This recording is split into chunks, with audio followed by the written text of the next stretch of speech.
Well, hey there, boys and girls. On today's hunt camp, I'm going to tell you a little story about a time me and my daughter kind of got attacked by a wild animal down in the woods. And I say kind of because we never really made physical contact with this particular critter, but I'll just tell you the story. So we're down in Texas hunting with our good buddies, the Andersons, and this week on the show, it's all about getting the kids a shot at some hogs. And it's the week of Halloween. We're having a great time down there, and a part of the show that we didn't get to show you guys was one night my daughter and I, Addison, went out and we sat a ground blind looking to kill some hogs. And turns out that I didn't get all the information ahead of time, but the ground blind was set up for a bow shot. So it's 17 yards away from this feeder where these hogs are coming in.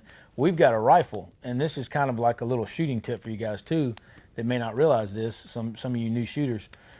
If you're shooting point blank range, your scope is going to actually be looking higher than your barrel, obviously, because there's some distance between the scope and the barrel. Well, you're going to hit about that low at point blank range. So we are at, I don't know, anywhere from 10 to 17 yards away from this feeder, and didn't really realize it till we got in there and got set up. We're like, man, this thing's right on top of us. So anyway, the hogs come in. I tell Addie to aim a little high because she's going to hit low. Well, she was used to just putting it right on their heart and pulling the trigger.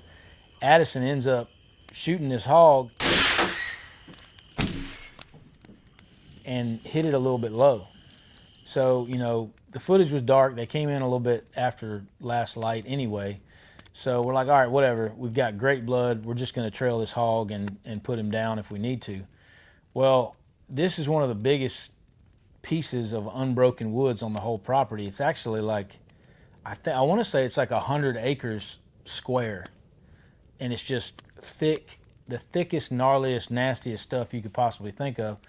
And I'm looking at the blood trail thinking, this hog is smoked. We're going to find it pretty soon. It looks, by the blood trail, yeah, the shot looked low, but I think we can find this hog. Well, we get 150, 200 yards down in this thicket in the middle of this property, and we just hear this most awful, nasty, just kind of, just all around us. It's 2 or 3 hogs, actually. And then one in particular breaks out of the group and comes running right at us. So when I say you can't see, I'm talking about you can't see your nose in front of your face in some of these places. In some of the open pockets, you can maybe see 10, 15 feet. So we're standing in a blood trail. We've got a bunch of fired up, crazy hogs around us that apparently have lost all fear of humans because they're charging us and they're coming within 15 feet. And I've got the AR at this point. And I basically told my daughter Addison, I said, get behind me, hang on to my belt loop. Just hang on to my belt because I know you'll be with me, and I know I'll be in between you and whatever comes to eat us. And I've got the AR at this point, and these hogs just come charging in, and they're like 15 feet away, and the bushes are shaking, and everything's going down. And I want to get a good, clean headshot on one of these suckers. And I'm just looking for my opportunity. And my poor little daughter, who's been hanging tough, she's hanging in there, is not digging this situation. And I'm not too fond of it myself, but I'm just waiting. I'm wanting to get a clear headshot at one of these suckers before it comes in and tries to tear us up. But we were in kind of a dangerous situation because you couldn't see anything around you. And my cameraman, Ryer, he's back there. And I just told Addison, I said, you stay between me and the cameraman, and no matter what side something comes to get us from, you're going to be okay. And if one of us goes down, you just climb the nearest tree. If she wasn't there, it would be my ideal scenario, because most of the time I have to go after the animal.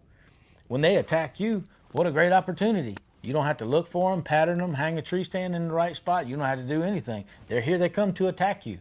I wish deer attacked me that way. It'd be kind of cool if you're just sitting in your living room and a deer just freaking tackles you into the middle of your living room floor. Wouldn't that be awesome? Then you just stab it to death in front of all the kids, and then you wake up. Anyway, I feel like I'm sharing too much with you people. So what I'm saying is, it's an ideal scenario for me as a hunter when the animal has to attack me. That's not just good for your average suburban person, but for me, that's ideal. My poor little daughter's a little bit scared. She's starting to show that she's kind of terrified of the situation, which I don't blame her. Long story short, we decide to get the heck out of Dodge. And I said, look, put your head down. I'm going to bulldog it out of this thicket. get you out of the scenario, then I'm going to go back in there by myself and kill this hog. We never did really figure out if it was the hog she shot or just a random other hog that got aggressive or what was going on, but we definitely got circled 3 different times where the hog would run in and charge into the last minute, and he'd stop it like where we couldn't see him. And keep in mind, it's pitch dark in the middle of the night. So we're heading out, and I hear my cameraman holler like, "Ah!"